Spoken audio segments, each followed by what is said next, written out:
Hey guys, this is Danny, also known as iAnnihilate. I'm going to show you how to play Storm in 7.31c. So, this is one of my games I played on stream a few days ago.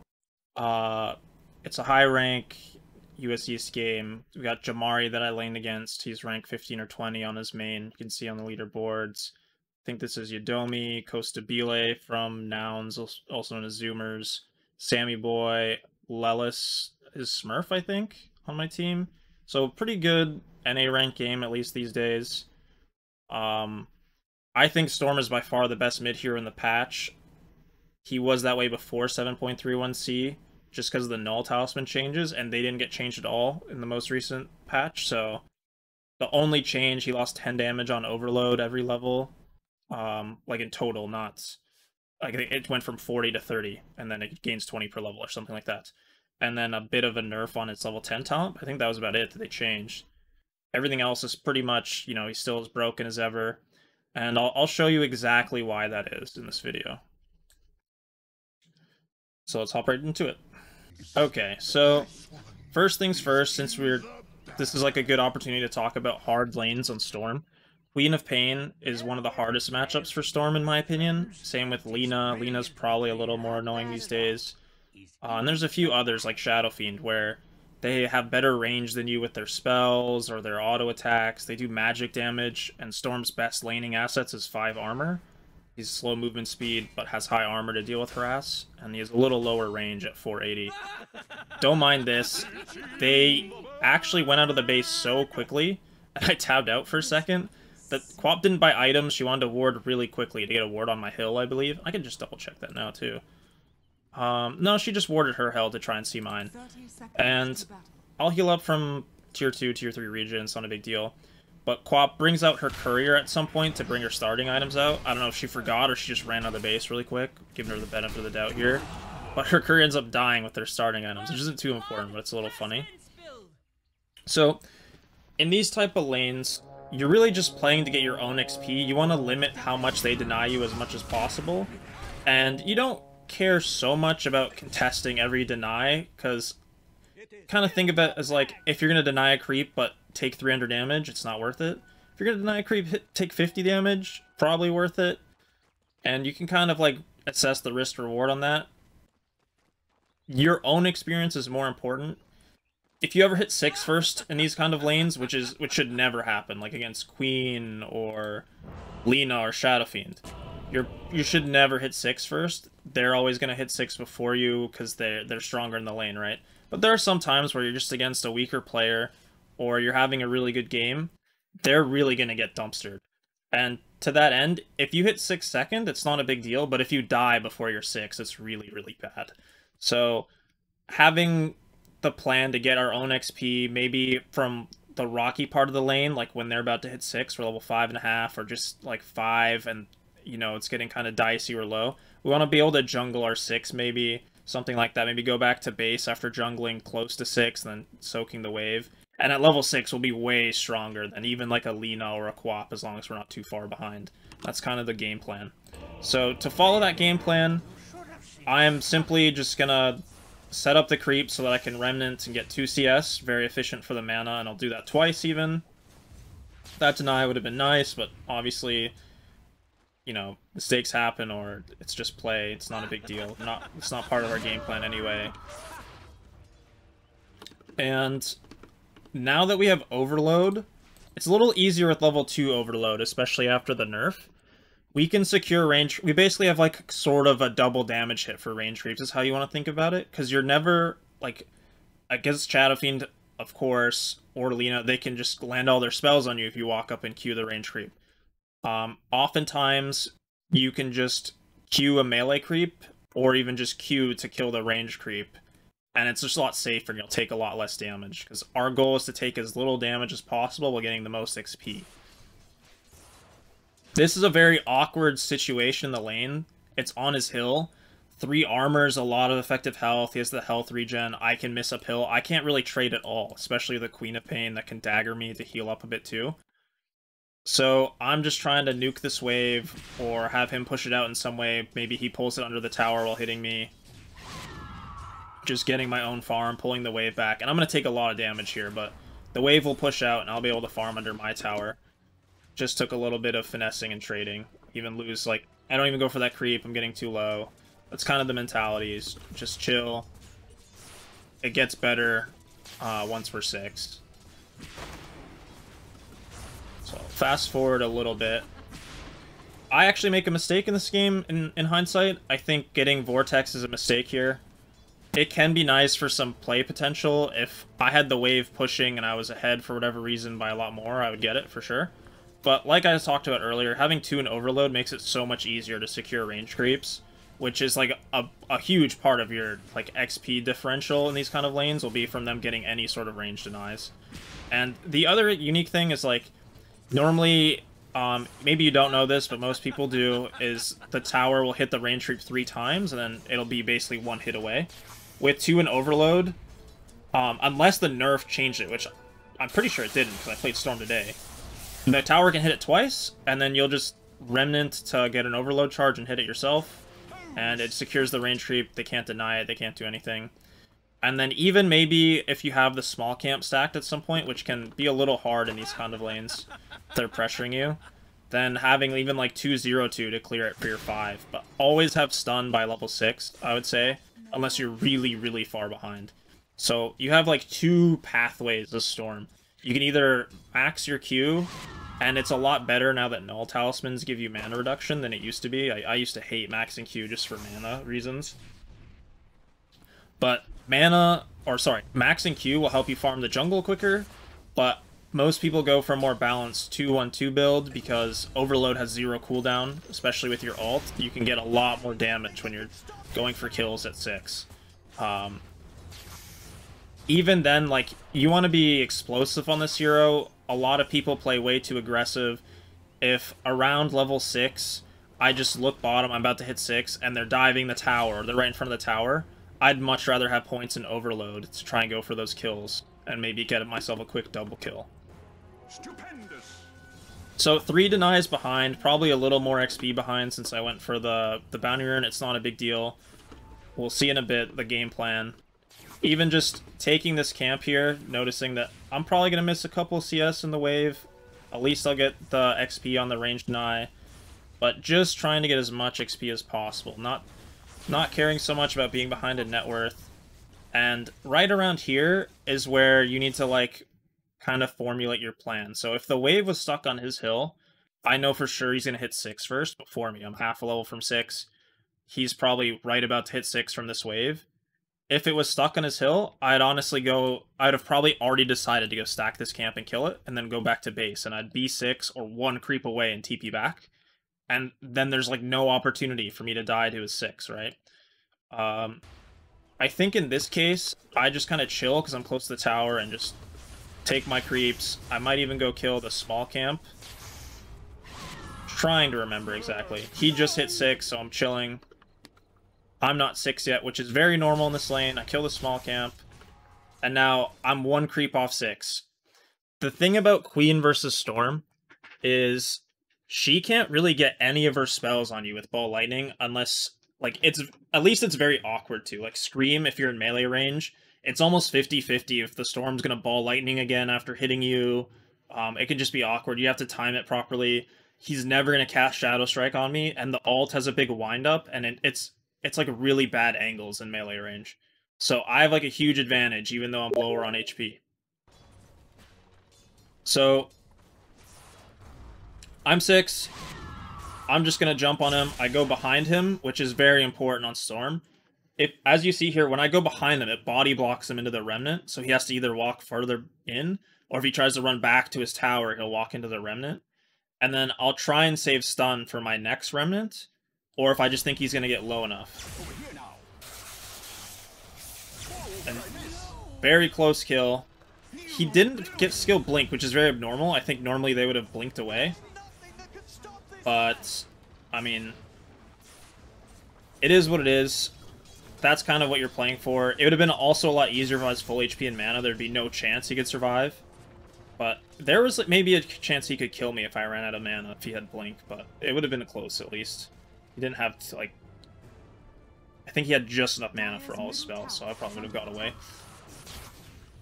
But yeah, our strongest timing on this hero this patch isn't like some Orchid timing at 13 minutes or so.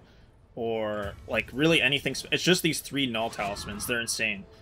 We'll see when I kill Caudle later in this game. Just like how much mana you save and how impactful these null talismans can be.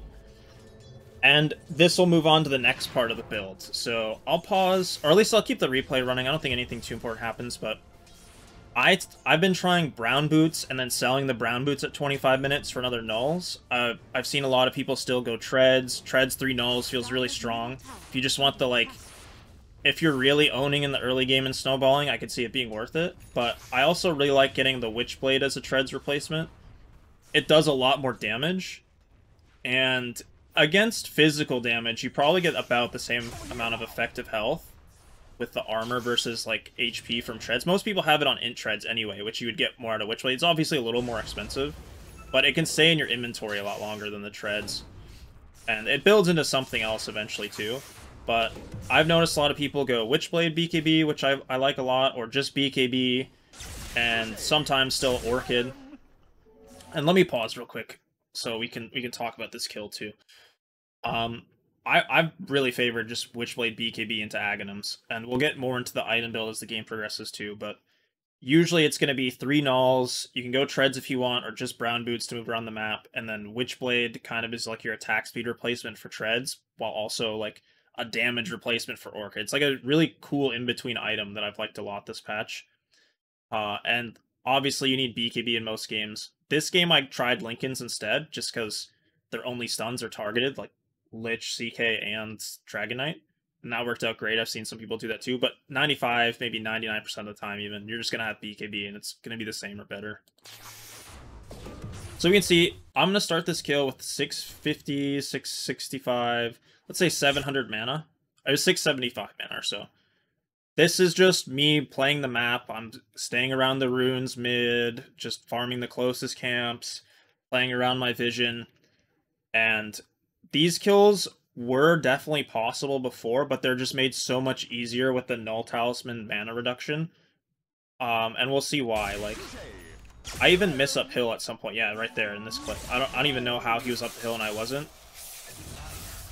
But I used around like 500 mana for that kill. So let's say I was like full mana and full bottle. It just goes to show like how strong you can be TPing out of base even, or just like it gives you like a nice gauge for how much mana you need to kill certain heroes. He had about 700 HP, not the tankiest, not the squishiest hero, I'd say. But this like is like kind of the next concept I'd want to talk about in this early mid game on Storm, is that people often make one of two types of mistakes on these heroes. Is with resource management, I've seen a lot of people just all their mana. Like, they just use Q off cooldown, they're taking every neutral camp, they don't care at all about the game, and then they have no mana to gank or fight. And then I've also seen the opposite, where they just don't want to waste their mana at all, and they're just only going for heroes after 6. It's really in between. You want to have, like, you want to be able to farm in a way that you can still kill people if people show up. So having like 600 mana left or 500 mana, maybe you're planning on getting the rune next to refill a bit, or you're going to go back to base, or a support can refill for you. But it should be part of your plan to always have like 500 mana with these 3 nulls roughly, so that you can help out with a kill. Or like, let's say they're diving my Sven bottom like this. If I had, I mean, I just got kills with a Haster top, but if I had 500 mana, I could probably go kill this guy. And that's kind of like the sweet spot in the early game for how much mana you need. It depends on what kind of heroes. Like, Dragon Knight might take a little more mana than Caudle, but with 2 of us, I could see it being a thing. If there's like too many heroes bottom, I obviously need even more mana.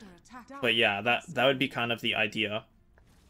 And obviously the power runes are very important on every type of high-tempo mid-hero Storm. Even Quap, Void Spirit, Ember Spirit, all these heroes benefit so much from the runes. So having mana when the runes are about to spawn is also very important. This is just a nice play that me and support set up on the Quap. So, like, right now, right, it feels like the Quap kill's worth it. But let's say I was just farming the jungle and we never killed this Quap. If I had 100 mana and the rune's about to spawn, and it's an arcane or something, I can't go get it, because if the fight happens at the rune, like the Quap is there, I can just die. Whereas if I had the mana from before, like, even, like, the best case scenario, if you think everyone's missing that's super scary, you want to come out of the base even for the rune timings, especially around like 5 to 6 minutes for the first rune. Usually the catapult tanks the creep waves long enough that you can walk back to base at some point before 6 to just really have resources to fight the runes. But that's more for high level stuff anyway. In most of your guys' games, I think that like supports probably won't come to every rune, but it'll be a huge benefit to you if you're stronger than them at the rune, because you can bully them away from the one they want to go to. So like if Guap doesn't have her full mana and I have my full mana, she can't blink towards a rune. I can just go to whichever one she goes to, if that makes sense. So the next like mini power spike is going to be Witchblade, but it's honestly not that big of a power spike. It really just was the null talismans. Then you can kind of play with your team and play aggressively. And the next big timing spike will be around the 25-minute mark for the null talismans. Definitely want to have BKB by then working on Ags. And we'll fast forward this pause at the very least. A lot of this is just going to be farming the map, taking good fights with your team, not playing too over-aggressive, having, you know, like the resources I talked about to fight. So I'm even going to nuke all this and then TP home because I need to be able to fight. And this is like a bit of a mistake. I did it to finish my item, so I thought it was worth it at the time, and it probably is. But you can see how my team is smoked up at the rune trying to find Quap. And like a lot of high-level Dota is based around these like kind of built-in timings. We want to fight for the runes, even used to fight for bounty runes. Roche is always like a big thing. You have to be ready to fight Roche later on in the game. And you should always be thinking about the timer at the top for like when you have resources, if that makes sense. So I'm going to be a little late to this, and it goes pretty badly. I think I communicated with my team that I was going back to base, but it's a bit on me, a bit on them, you know. It just goes to show, like, the exact example I was talking about. So yeah, at this point, as far as playing the map and stuff, I'll keep the game in the background going pretty quickly. Let's get through this pause. For the most part, on Storm in the early game, you're hanging around mid. If your team's really strong, you're just controlling all the runes and playing around mid and just, like, jumping people. If it ever gets into, like, a more split-pushy type game, where you can't really do this, and you're, like, let's say I'm on the Quap's team, the score is 15-5 and I'm Storm, there's no way I can just go to the runes, because I'm going to get blinked on by Legion Commander, I'm going to get jumped by the Shadow Shaman, or like, maybe their Quap has an Orchid or whatever if I'm Storm on Dire right now.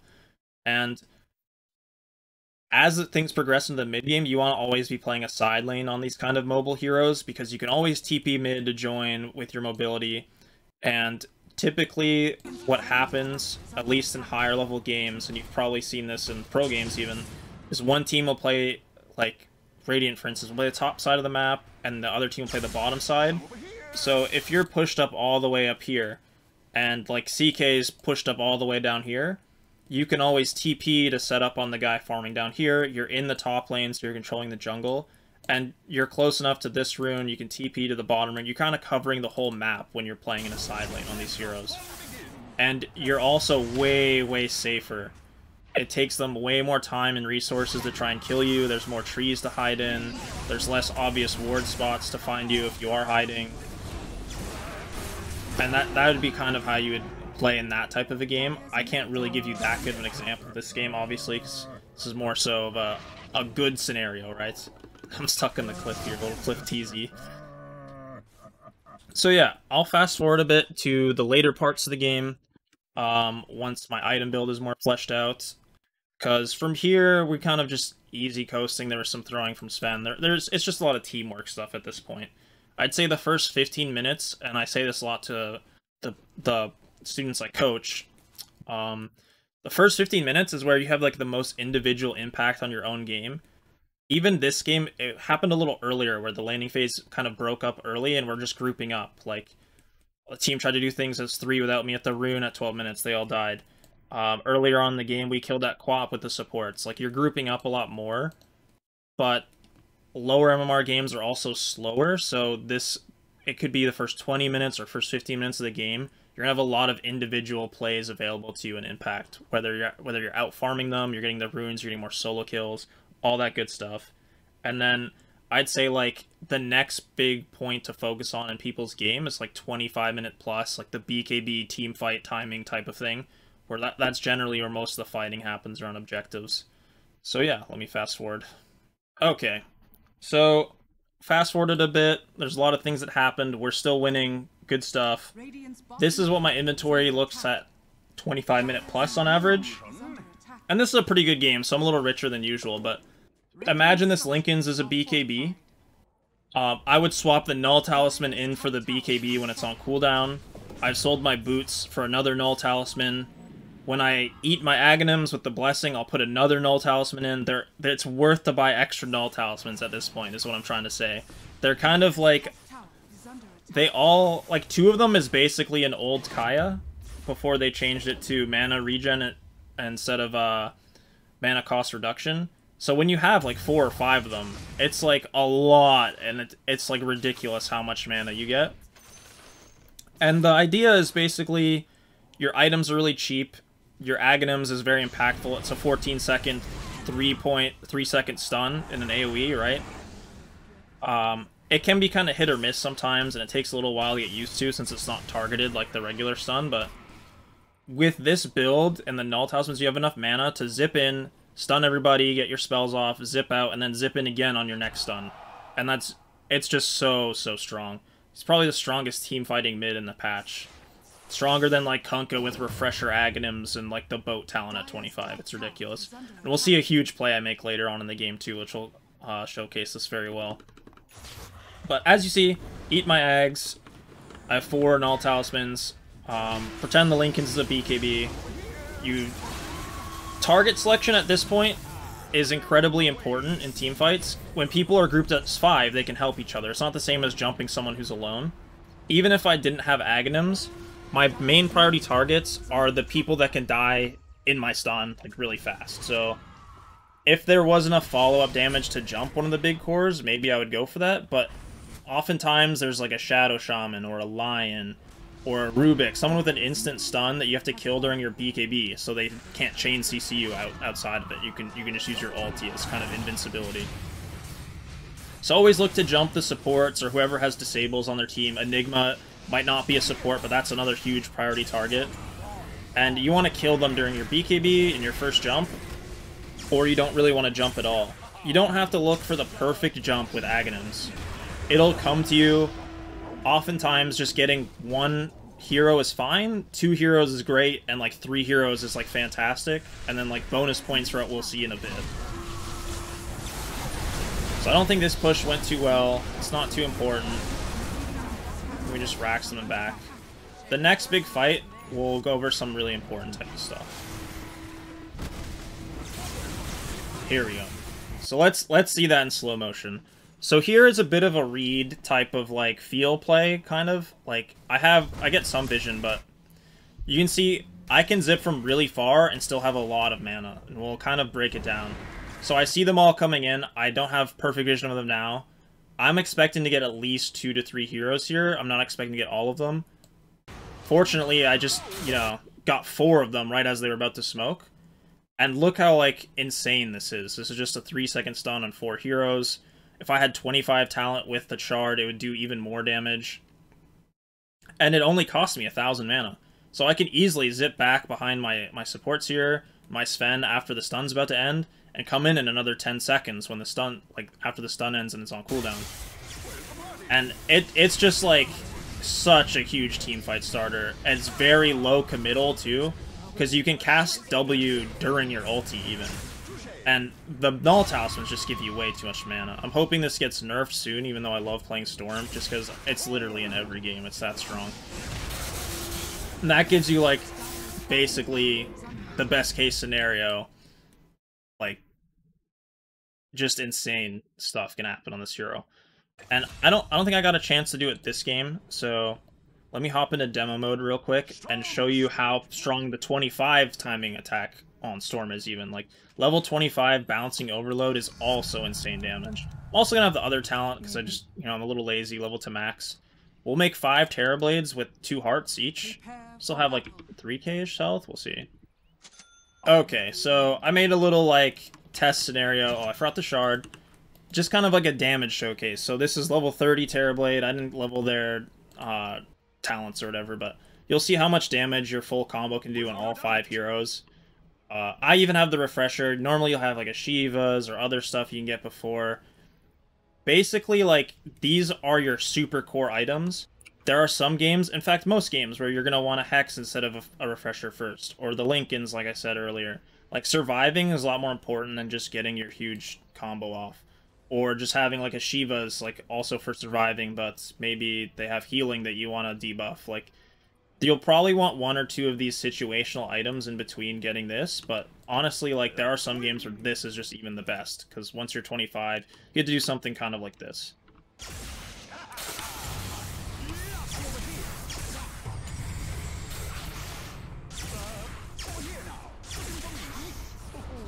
So some of them took about 3,000. Keep in mind they have heart regen on too. So I think I did about like 3,000 to 4,000 AoE damage in that full combo. And these are huge, huge, huge Terrorblades. They'd have all died with only 1 heart, I'm pretty sure. So we can show that too. But basically, you're just long-range zipping if you can. This is demo mode, so it's a bit harder to do that. Getting as much as you can in your stun. And they basically all die. It's just that easy. The one thing that's super important to note that a lot of people miss is that this overload spell from the shard is different from your regular overload. So this has 2 bounces on it. And then if I cast another spell, I get both instead of just the 1 from it, which is like super important. It also gives you attack speed, which is nice for when you don't have much in your build. But yeah, I think that's about it for like a basic why Storm is super strong this patch video and how to play it and my thought processes for that game. Thanks for watching. You can find me on my stream at twitch.tv/iAnnihilate. You can subscribe to this channel. Leave a comment if you have any more questions or if you want to see any other type of content like this. And yeah, that's it. Thanks. Bye.